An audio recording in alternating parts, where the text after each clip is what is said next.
thanks for making this happen. Thank you for the unconference. Thanks to all the participants for your patience. If you don't mind just scrolling to the next page. So why this session? Yeah, as I mentioned just now, this was actually a really poignant start to why I want to explore this session. I personally, I mean, for anyone who doesn't know me on the call, I see a few familiar faces, and thanks for the support. I come from a design background. I started with experience in communication design, but I was always leaning towards strategy and systems thinking. And in recent time, I've been thinking a lot more about technology and how it shapes our world, but especially how it templates a lot of our interactions.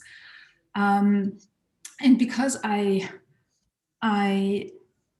come from this design perspective, and I believe in this ability for design to create and transform, build things, I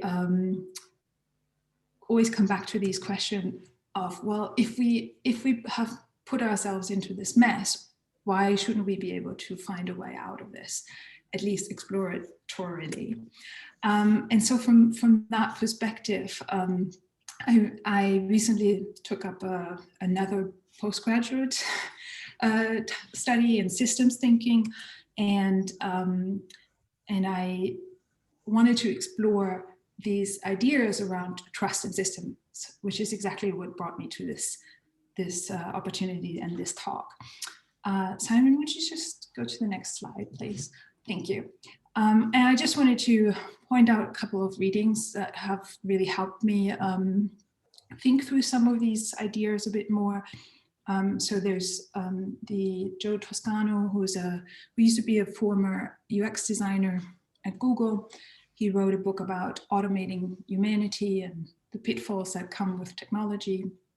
Jaron Lanier, you might be familiar with. He's written a few books around technology and our relationships within systems in general. And I'm actually a big fan of his exploratory philosophies of how technology could be different. And then I also found a interesting sort of memo by Byung, and I apologize, I might not pronounce the name properly, Joel Han, on psychopolitics, and this is how neoliberalism and technology shape the current power balance or imbalance of the way of our world. Sammy, would you please go ahead to the next phase? Yeah, thanks. And so in this context, you know, like it's my question of like,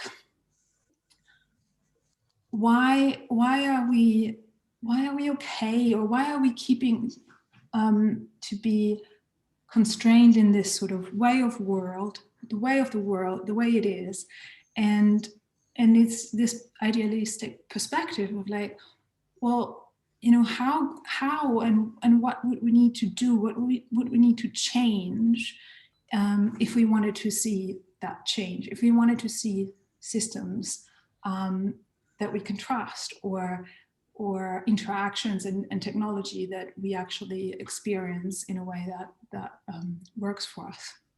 And in this particular context of trust and systems, I would love to tell you just a little incident of recent times. I'm a pretty slow shopper, so whenever I want to purchase anything online, I often put it in a basket and let it sit. And in my mind, I probably let it marinate, and I come back to it and I reflect on, well, is this really something that I really need, or is this really something that I really want? The other week, I was at a similar situation. I was with an online retailer. I had let it set for several days, and I knew I was ready. I was ready to purchase what was in the basket. And luckily, the cookies were left and the basket was there. So I tried to go through the checkout process.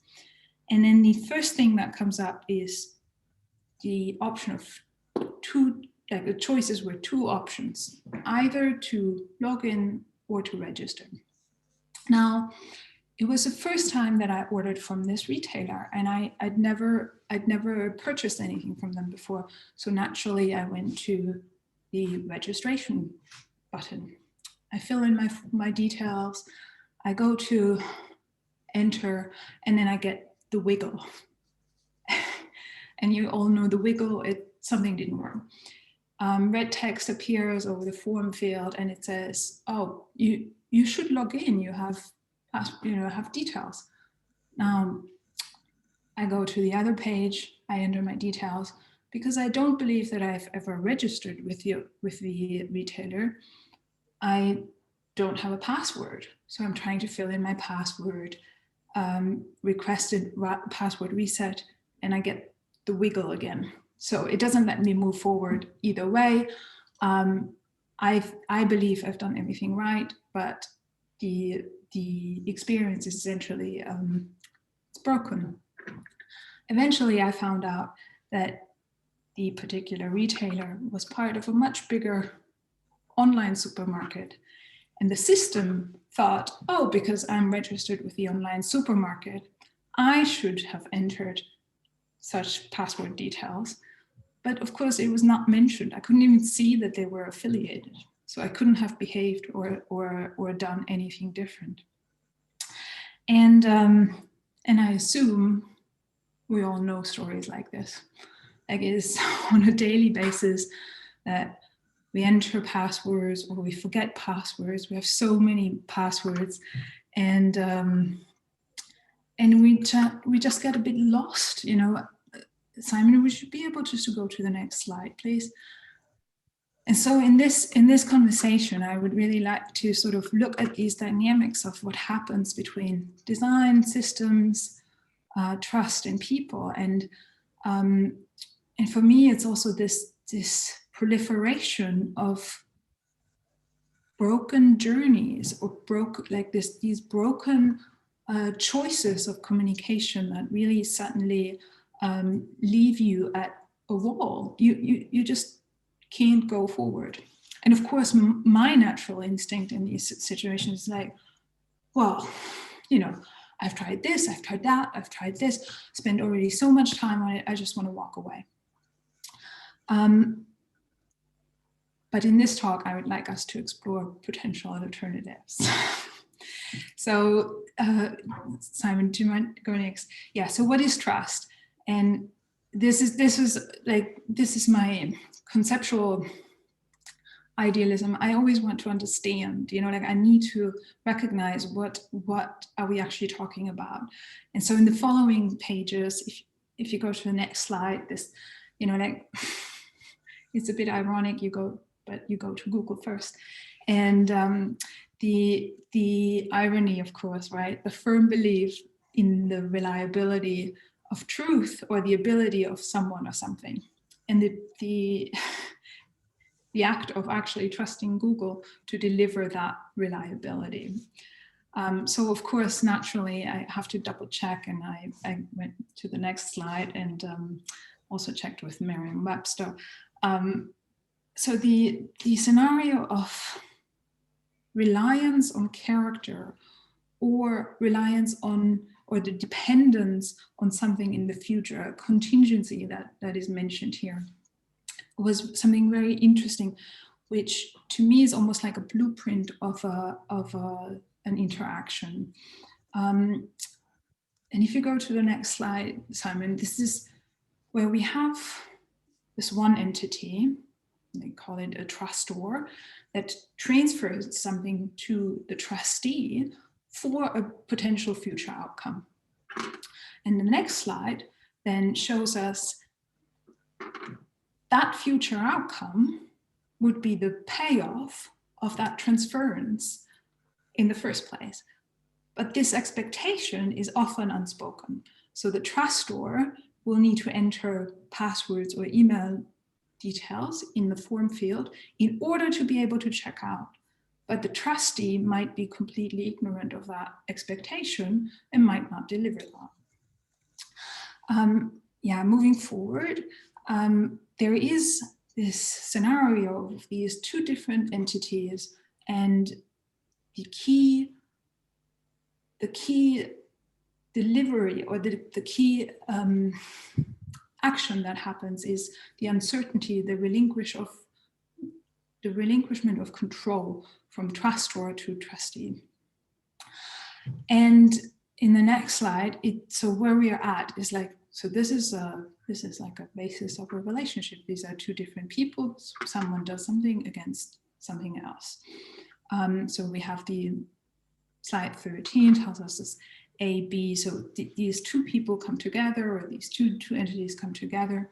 And then this unknown piece in the middle that happens on slide 14 is this level of trustworthiness, like, is the ability to be relied upon as honest or truthful, is this something that is repeatable? Is this something that occurs again and again and again? And so when we look at slide 15, this is the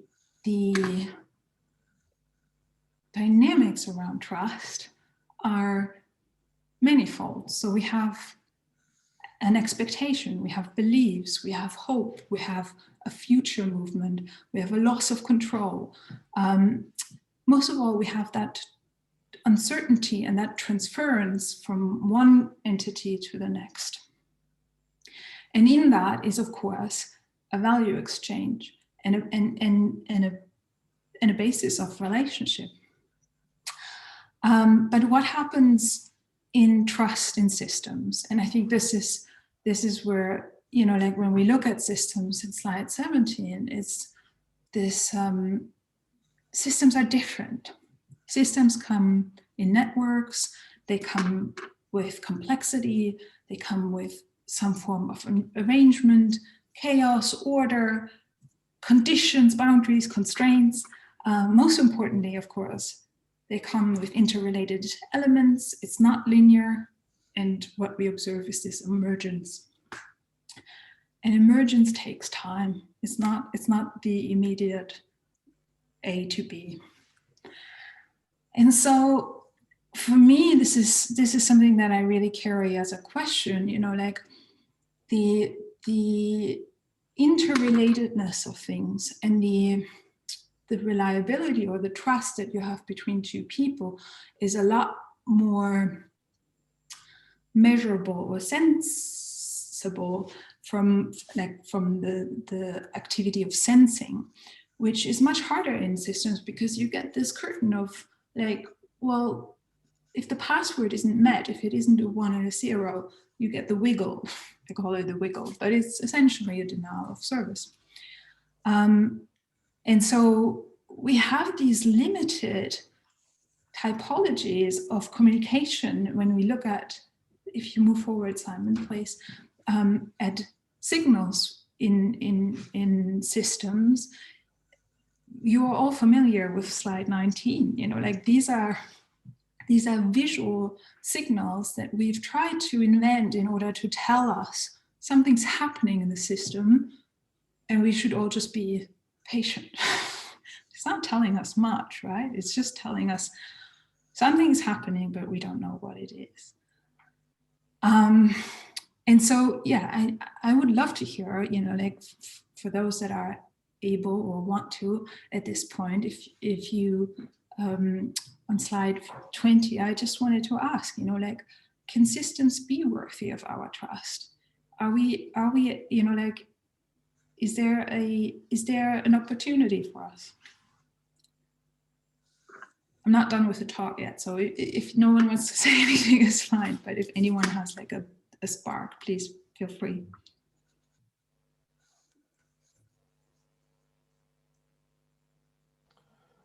Hi, Julia. Yeah, I can offer a comment on it, and I think everything you've sketched out makes kind of perfect sense. But there's a sort of there's a missing dimension, I guess, when you consider trust. What is its kind of like, what is its pair that you need to kind of, that balances out the trust?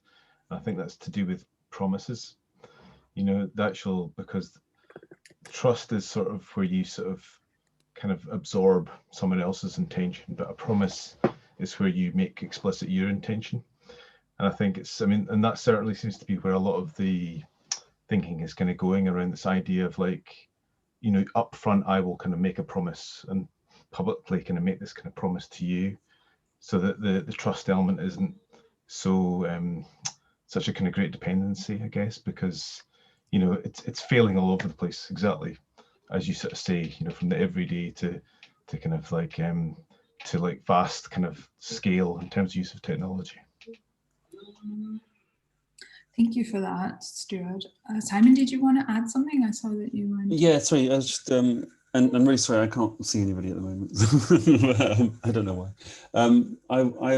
One of the things that kind of just, you know, this is a completely sort of different thing here, which is I was just thinking about, you know, just a simple kind of UX design tool like empathy mapping. What made me think about this when we're talking about, you know, you're talking about this kind of quite linear relationship with something when you're thinking about trust, like when you're putting a password into something. But I was also thinking about in systems, like so many indicators and messaging, you know, messages and communications that we get through different senses when we're immersed in systems.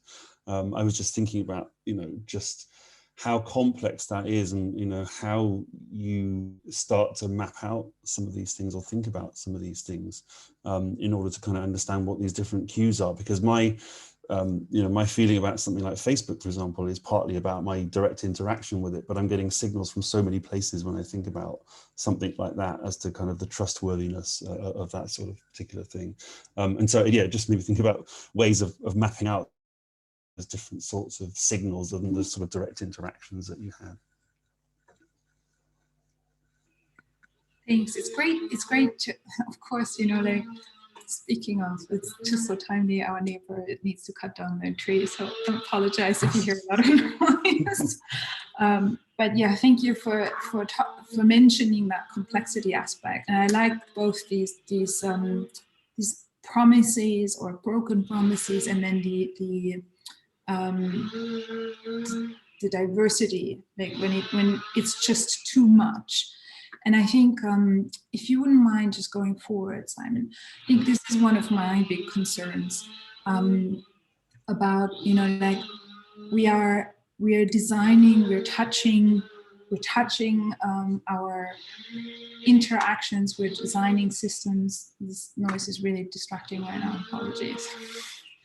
But of course, the second we do, we leave imprints. So if we're not thinking about systems and we're just trying to design these linear interactions, by default, we create all these boxes and boxes and boxes. We create more requests for passwords. We create this one system that doesn't really speak with that system. It doesn't speak with that system. So it could be different applications, or it could be different levels of services. And it becomes really rigid and constrained. Like, we can't move from this one system to the next unless we have a password or an API or,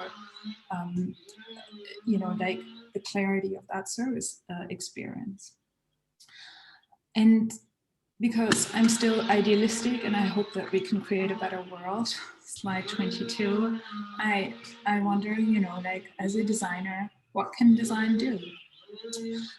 From a traditional perspective, on the next slide, I was trying to, you know, like, this is probably 10, 20 years back, but we had a business that engaged a designer to deliver a product or service. And from that perspective, the designer was a translator or a problem solver, a form finder, someone that gave that uncertainty or that unknowingness shape. And we all know in modern days, when we look at the next slide, this is meant to be this sweet spot of bringing together people, technology, and business. But then when we look at the next slide, this idea of like being able to get any type of feedback loop, the business then sends out technology through feedback forms or surveys to get a sense of whether that engagement was successful or not. And again, it's this irony, right? Like, because we can't get direct feedback, so we have to engage again within a system that's quite convoluted to get a sense of whether that transference of the promise was actually successful. So going forward, like essentially it's like, are we asking the right questions? Can design even do anything about this? Yes, on slide 27, one of the things that I think we are experiencing in design as a practice is this evolvement to really start to understand mental models, empathy, being able to think through things from different angles, to ask questions, perhaps to ask more questions. But I do also think that there is a new type of listening and a translation, new ways of working. COVID was definitely a challenge for us, but also an opportunity. What can we look at? What can we actually see? And so everybody knows slide 28 is, we all know that. But when we come back to, if we look at the next slide, what is it that we want to see as emergence? Like when we look at this box in a box, if we just flip it around and we actually take just one of these items, Simon, if you wouldn't mind going to the next slide, what is the box? What is the box? And then on the next slide, what is in between the boxes? What is around the box? How does the box behave? How does the box behave with the other box and with the other boxes? And so, perhaps it isn't we're coming from chaos to clarity, but perhaps it is slide 32.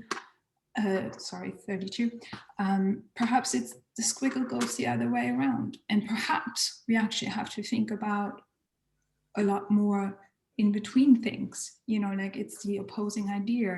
It's not just coming to clarity to one output, but maybe we have to think through more dimensions, and it's not linear anymore, but it's multidimensional. And so on slide 33, it was, like, what is that emergence if you take that classic Venn diagram apart? What is it that sits in between these things? And could we actually just let that piece be the fabric of our material, of our design? And then, of course, next slide, today is Earth Day, and Greta is out there somewhere, bless her. But the question, like if our solutions as we experience them today, like I enter my password or my details and I can't get through even the first hurdle of going through a checkout, something is awry. That's my experience, and this is such a trivial experience. There are much, much bigger, more complex issues at hand. And so, like I have these conversations with many of my design friends, and they all, like there is this convergence of like, yes, we need change. Yes, we really need to think about bigger issues. We want to see like value emerging. We want to measure what matters. And so many times we come to this slide 35. It's like, yes, we agree, like, but so what? Like, what is it that we value? How do we elicit this trust? When we just walk away, there's no learning. When we don't design for the things in between the entities or the multitude of the relationships, how can we move forward? And so my question is then in the next slide is really, well, and this is a question to all of you here, like, well, maybe it's not just great, but so what? Maybe it is this great, and what next? What is the minimal viable value exchange that we can have between us and trust, between us and systems? And if trust is a fundamental in a relationship, how can we build better relationships with our systems? And to come back to the anecdote from earlier, I did email them right away. I was like, this is not good service. you should design better ways for us to check out. And I did get help, and they did resolve the problem. But these are moments that just make me think, and I want to invite you to, think, like, I'm sure you think about them as well. But I would really welcome your thoughts about, like, minimal viable value exchange. How can we give something back into the system and demonstrate our expectations and ask for, what we want out of it? And that's really my last slide, and I would love to hear your ideas.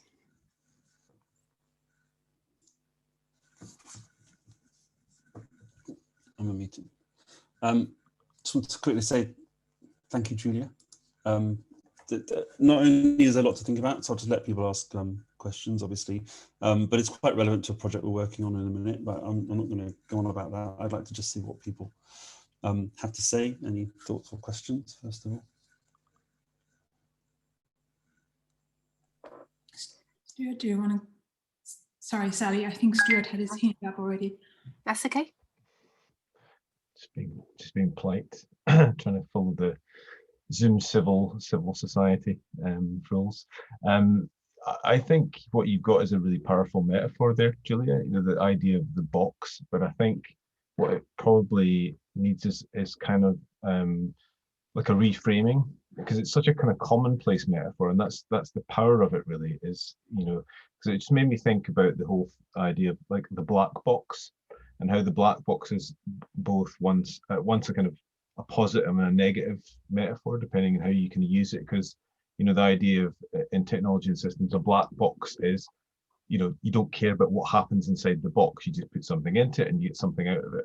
And it's actually, that's the negative aspect of it, because it's like, don't worry about the algorithms inside. You don't need to know about that. You just kind of see what kind of comes out the other end, which is very, very unsatisfying. But the other way of thinking about a black box is I think there's a bit called black box thinking, which is actually all about the black box as the way in which failure gets recorded. So the idea that a black box recorder in an airplane serves as kind of an incredibly useful purpose, because when the airplane catastrophically fails, all the information pertaining to that failure is recorded, and you can learn from it. So it's the idea of the box as a way of actually embracing failure and learning as well. So I think that's what your top triggered in me, is that idea of this really, really powerful, simple metaphor that if you kind of frame it in the right way, it could lead to some sort of really interesting conversations. And it's a visual metaphor, more to the point, which is so important, I think. Thank you for that feedback. That was great to hear. I'm making some notes on the side. Sally, did you want to add something? Yeah, sorry, I'm on a very small iPad, so it's very difficult to get to the control, so it's easy just to stick my hand up. Thank you, really thought-provoking, especially as I have a client who's struggling with people who can't get their passwords right and the technology about it. But what struck me was how you've got loads of circles and boxes, and that they're all seen as separate. So I immediately thought there's silos, and all these things are seen as different, that business is seen different from people, and business is seen different from technology, rather than something that embraces the whole. My thoughts were, we're still thinking quite linearly, but also that there's this enormous separation between, rather than, you started with system thinking, and I think it's thinking about the whole. I don't think it's that there needs to be new thinking. I always thought designers were able to think, but I think not all designers can think of the whole and think about other people and think something through in its entirety. So it's being able to look at the whole, to think three-dimensionally, but not a box. It still seems to me quite separate. I also think that often everybody wants everybody else to change. So you said about people care about the environment and want to make a change, but they don't start with themselves. So we can all make a change if we get on and make it. So just a couple of thoughts there. Yeah, that's I really, I mean, this is really what I value about this opportunity to hear your thoughts in response, and I really appreciate it. Thank you, Sally. I do think there is something around this, you know, be the change that you want to see. You know, like I'm starting to try to not walk away from these frustrations, but actually let these businesses know this is not working for me. I also think the element of same but different is definitely something around, like, how do we visually explain new or different or whole when it's almost this chicken and egg scenario, right? Like, you can't swallow the chicken as a whole, but you can start with a smaller part, and sometimes you have to start with a smaller part to take the concepts or context apart to try to understand. And we're in this bind, right? Like, we don't understand the world as a whole. We can't hold more than two opposing thoughts, like the entity of the entire world in our mind at the same time. You know, like, we have to move around these perspectives, and yeah, it's not all circles and squares, for sure. So yeah, I have Isaac and Ramprasad. Yeah, I think Ramprasad might have had the hand up first, and then Isaac, I think. Ram, do you want to go first? Sure, I could. Thanks, Julia. Thanks for adding me to this call, and I'm glad to know that everybody is a design practitioner here. I was not aware of that, but I just knew Stuart and Julia before. But hi, everyone.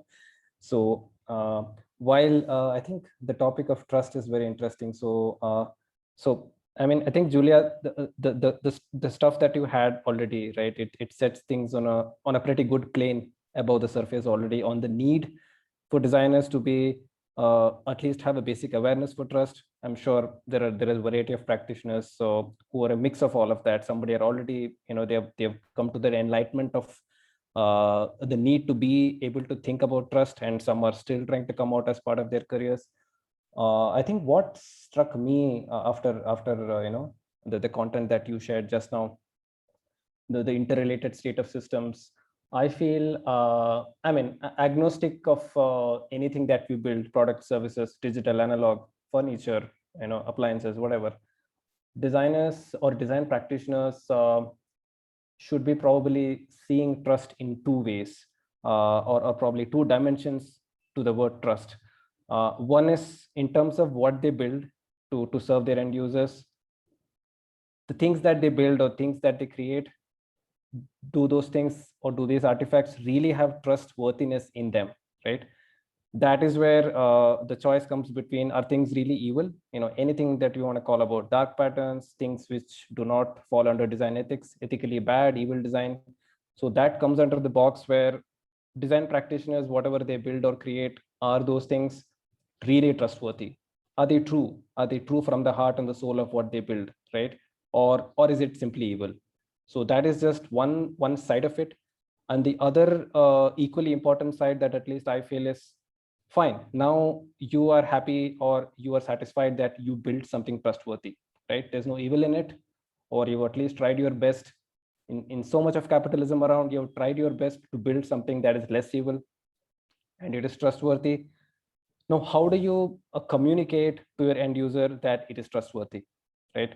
So I think that is the part that comes into the realm of things, which are, how do you ensure that the people who face your artifacts or your design deliverable or whatever you build, how do you ensure that they understand that it is trustworthy, right? What's the point in building something trustworthy, but it does not ensure that it screams out loud that it is trustworthy? I think probably the e-commerce example that you had, I'm not sure if I missed some part of it, but so even if it was credible, even if it was trustworthy, it could not, it could not voice itself. The UI could not voice itself, or the entire digital experience could not voice itself to say that, hey, you know what, I'm trustworthy. I'm not bluffing around. I'm not here to, I'm not going to exhibit any dark pattern where you put something in your cart, and then I just swipe away, and then, you know, suddenly you have an invoice. It's not doing any of that, but the interface manifestation fails to tell that it is trustworthy and you can trust it. So I think that's something I felt. Maybe there are different ways of seeing it, but I feel there are two sides of how design practitioners can see trust. One is ensure that what you build is trustworthy, be very ethical about what you build, data, products, whatever, consumerism, wherever is your zone. And the other is ensure that the trustworthy pieces that you build are able to speak for themselves, saying that, hey, you know what, I am trustworthy, you can trust me. So that was just my take. Thank you. For that, that's it makes me again it reminds me of this transparency aspect around systems, and this why is it that our systems don't tell us where they're at, whether they're processing something or whether they're validate, why is it so such a one-way communication? I would love to see a world where a system can always tell us, this is where I'm at and this is what I'm doing in regards to your request, in regards to the relationship that you as a customer have with the system or individual. Isaac, I see you have your hand. Yeah. Thank you for bringing the concept of trust to this presentation. And I was thinking when you were talking about the systems or the technologies that are embedded, I was thinking about how trust can also be a dangerous concept, because, for example, there is especially when when technology is consistent. For example, I buy a lot from Amazon because I have the one click and it's very trustful. So I just click there and I trust that. But for example, if I try to buy from for example, a smaller book editor, sometimes their system, it's very difficult to follow, or they have things where you have to pay in one system, for example, in PayPal, and you get the book as a PDF, send as an email later. So it's not very trustful. So you stick to that Amazon buying because it's the trusty one. Yeah, that reminds me of the element of friction as well, right? It's much harder to actually respond to, I use Amazon the same way, right? I have a reading list essentially just with books in the basket, and then I go to our local bookshop and ask them to order it. But it's of course it's so much more effort, right? It's more effort on my part. It's more effort on my part to email the online retailer back and say, look, I couldn't get to order my items, even though I've deliberated long and in detail that I actually really wanted these. But I think this is kind of also this question that I had, right? Can we actually be conscious about that choice to say, no, I will go that extra mile. I will take up that friction in order to get to a better outcome.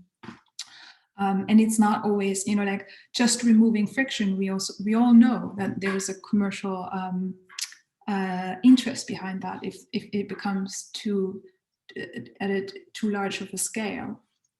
So perhaps, yeah, I think friction isn't always a bad thing, but then it's what is the balance there? But thank you for mentioning this aspect around trust can also be dangerous. I would definitely want to look at that a bit more. Stuart, I see that you had your hand up.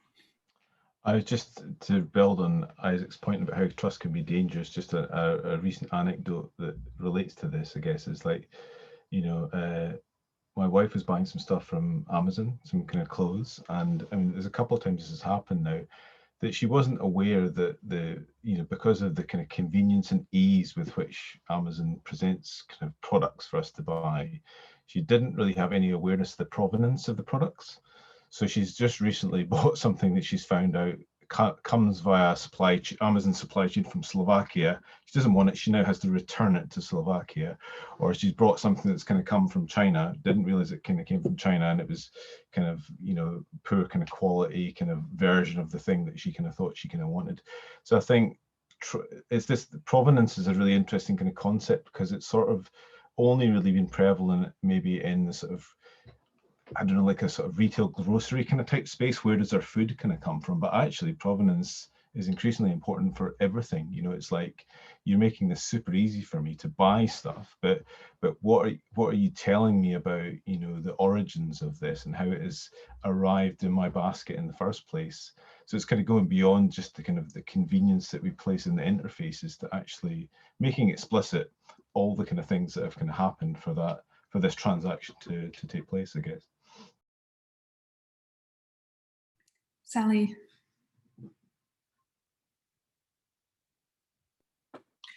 I started out thinking trust has to be earned, but actually I'm realizing that a lot of people trust things. Your wife, Stuart, trusted Amazon, and so many people trust things. I don't know whether technology baffles people and therefore they put aside their trust, but I have a real problem with WhatsApp. I don't participate in WhatsApp at all, and I keep getting people trying to persuade me to participate. But when I first downloaded WhatsApp into my phone, it warned me. It said, this is a highly insecure, takes your data, and so I did get pulled into using WhatsApp because a client wanted it. I did it, and then WhatsApp sold my data, so I don't trust it at all. So interesting thought about, I always thought trust was earned. We have to do something in order to maybe gain trust, but maybe we have to keep trust. And the idea that it's easily lost, trust in people, but we seem to trust technology rather than trust people. And so I think that trust maybe often is misplaced. I think it comes down to Isaac's one about it being potentially dangerous. Are we trusting things we shouldn't trust just because they give us false confidence? I just thought. That's an interesting thought. And also then that level, like the quick feedback can sort of, you know, like when you take that friction away, it kind of makes it easier to just trust. I found this really interesting when I tried to define trust, that actually it's a future-oriented action because you relinquish control. You put trust out there, and over time, and this is, I think, part of that systems aspect as well, it's only over time that this dynamic will come true or not, and you will get this level of feedback. But Simon, you have your hand up as well. Yeah, no, I'm just picking up on that and Sally's point about whether trust is earned or not. There's not to do with trust at all. There's a good book by somebody called Rob Fitzpatrick, who wrote a book on workshop design, educational workshop design. And what's nice is it's very straightforward, like how to plan workshops. It's a really good book anyway. But one of the things that he talks about is the idea of goodwill, that people arrive at a training session with goodwill. They're willing to go with what you're going to do because that's, you know, they're there and that's what the expectation is. And things that you might do through the course of that would erode that goodwill. And he's saying, you know, you just think about it, this bank of goodwill that you start with, think about how you keep that goodwill through the work that you do in developing the workshop. And it just reminded me of, you know, when you were saying, Sally, about WhatsApp or anything else, that you will arrive at some things with this trust already. Nothing will have earned it. It will have come from somewhere else, even if it's just your general trusting nature or other interactions with other platforms. And then it's not about earning, it's about how much they then erode that trust through the way that you interact with them. So kind of seeing it as a bank of something you've got built up that you then lose over a period of time. So I just thought it was an interesting way around of looking at it. Thank you. This is, I love the participation and what I hear from you. So, Sergio, you have some thoughts. Yeah, first and foremost, congratulations. It is a good talk because it generates more questions than answers, which I think that it proves that how good it is. my head is exploding with questions. I lost my passport in December, getting into the country. And I was kind of like thinking, in year 2021, me losing a piece of paper doesn't give me access to the country. Am I not good enough? And I felt this frustration that a lot of people try to feel when they try to access a system like a password. And it's like, oh, I forgot my password. And you ask yourself, why am I'm not good enough? Why I need my password? So I guess what I'm trying to say is that what I felt when I didn't have my passport is like, I don't care about the trust as long as I gain access. So I think that when people feel frustrated about the password, about gaining access, or the shopping cart, all they're thinking about is, okay, I don't trust you, but I need you, and I need you right now. And I think that some people say, okay, so I don't trust you, and perhaps you prefer going through the journey of like going to your local store, buying the book, getting that experience. And I think that all the people say, I don't trust this system, but I'm going to use it because of I need it, because it's convenient, because I need it right now. And yeah, I think that we kind of like learn to live with not trusting certain systems just because we need them. It's like the lesser of the two evil, kind of like how much more effort would it be to not use the system. Very, very thought-provoking as well. I'm really sorry you lost your passport and that you had to go through that huge moment of uncertainty. I see a couple more hands. I know we're totally over time, so I mean, is it okay to?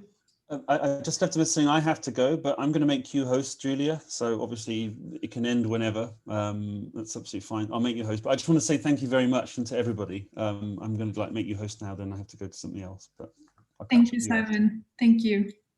Ram, you might want to add something, and we can wrap up soon. We don't have to keep going. Sure.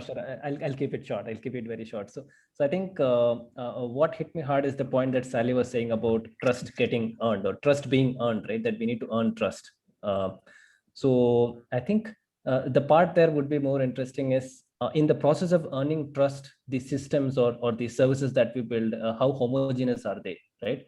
So in terms of fluid chemistry, there are these substances called colloids, right? They're basically emulsions where it's a mix of two materials, but you don't see that. They mix at the molecular level really well. That for the common eye, it looks the same. It's uniform, but in the end, in terms of their composition, it's not a uniform material. So when we try to gain trust, how truthful and correct we are in terms of even getting that trust. I'll take a small example of a food ordering service in India, where the whole branding, the language, the kind of offering, the kind of features, they're amazing. They gain a lot of trust from the end users. Let's say, there are things like, we're there to save your hunger, we are there for all your cravings in terms of, this kind of cuisine and this and that and everything. And they sneak in a lot of things to your basket. And those things go, for example, let's say I'm ordering a main course and a starter, right? And then there is a dessert that is already in my cart and it's ready to be ordered. And that dessert just goes below the fold in my mobile app screen. I mean, I know we're talking interfaces here, but just one example where it's a dessert, it doesn't look like a sin, right? For them. And probably, 50 rupees in Indian currency, but that's okay. I mean, I'm ready to pay 250 more rupees, doesn't matter. But that's where the whole facade of trust that this food service has created while you're sneaking in, right? And another example is like they have a lot of promises that say, we'll deliver it in 30 minutes. If not, we give you a refund, right? It's like your hunger savior is the guy on the two-wheeler who's, it's like Gojek or any, it's common in Southeast Asian countries, right? The delivery in India is also on the two-wheeler. So there's a timer that runs. It says, 5 minutes, 4 minutes, 3 minutes, 2 minutes. And when it comes to 2 minutes, the timer does not move. So I've tried that myself. I've taken screenshots. I've taken those screenshots and compared with my Android clock. I've done all of that. Every time it comes to 3 minutes, the clock resists to move, right? It stops right there. So now basically you don't get free food. It's not like I'm looking forward for free food, but why give those commitments and gain the trust that, you know, your food service app is a hunger savior and you'll get food on time, but in the end your clock is anyway stopping at 3 minutes, right? The timer doesn't go out. I think this part hit me really hard. The point that Sally mentioned on how do you gain trust, right? And you're supposed to gain trust, and when in the process of gaining trust, how really truthful you are to be very homogeneous about that trust, or are you having multiple layers as part of your service where there is one layer of evil and that is being hidden by another layer of so-called trust, and how is that wafer? Sorry if I took too long to put that across. Oh, thank you, Ram Prasad. A few points that like I hear is this like false promises and bad actors in systems, but then also the choice, like choice of whether to trust or whether to engage. So something that Sergio said earlier, you know, like you might not trust, but you might still choose to take up on that service or to consume the service. And then that element of sneaking something in. And I think this is the drive in commercial settings, of course, you know, like here in the UK, we have these 2-for-1 offers in supermarkets. And sometimes you can't even buy the one because you're meant to buy just double, you know, the double volume, which sounds a bit related to this not having the choice to say, actually, I don't need both of those things. Sally, you have one more thing. Sorry, just two things. One was that I'd already written down trading trust for convenience when Sergio started doing it, and I think we're willing to trade some of our trust, aren't we? But I wanted to go back to your point about designers. And do you know of Goethe? He was around in the 17th century. He's known for sort of literature and that side, but he wrote a short book on science. He was very interested in science.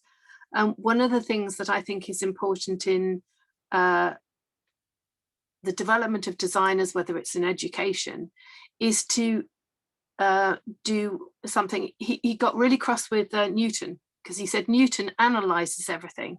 He takes everything apart and you get to the individual bits of it, but he never puts it back together again. And Goethe's point was that you needed to toggle between the detail, taking something apart and finding out all the individual bits, but you also had to go back and look at the whole. And I've always thought designers were, and I think we shouldn't generalize about designers maybe, but you need to be able to look at the whole as well as look at the individual. And he made that point all that time ago. And the focus in business school is on analysis rather than synthesis. And as designers, we should be good at synthesis. But I think we have to do both. It's not an option to look at one or the other. And unless we look at the whole system, we don't understand the individual bits that we're dealing with. Sally, thank you so much for saying this. I don't think I could have wrapped up my talk any better, because it is exactly that dynamic, that tension between zooming out and zooming in, and that diverging and converging. And because we only have two eyes and we have only one brain and we're very limited in our ways of how we perceive the world, I think we have to move in this flux of this constant out and in. And I think this, you know, like both of what you said, that analysis and that synthesis, those are the best tools that we know right now. But it is these spaces in between, you know, like the act of zooming out or zooming in, that's the space in between that I think there's a lot that we as design practitioners, but also economists, we can look at. And I think there's more to be discovered around that value that perhaps sits in between these spaces, between the big picture and the small detail. I think with this, I would actually like to close. Thank you so much for joining, everyone. I know Ram joined us from India, which was amazing. Isaac, I don't know whether you're UK based, but it was just really lovely that you spent time with me today and let me ramble on about some of these ideas. Thank you. Thank you very much. That was really thought-provoking. So thank you. I'd love to see. Will you share your slides? Simon has them already. Are you connected, right? Yeah, but of course, yeah. I'll try to find you, and we'll connect, and I'll send you my slides for sure. I can get them from Simon. Okay, brilliant. Okay, fantastic. Well, thank you for coming. Thank you very much. That's the best way I could end my Thursday evening in India. Thank you, everyone. Thanks, everyone. Bye. Bye.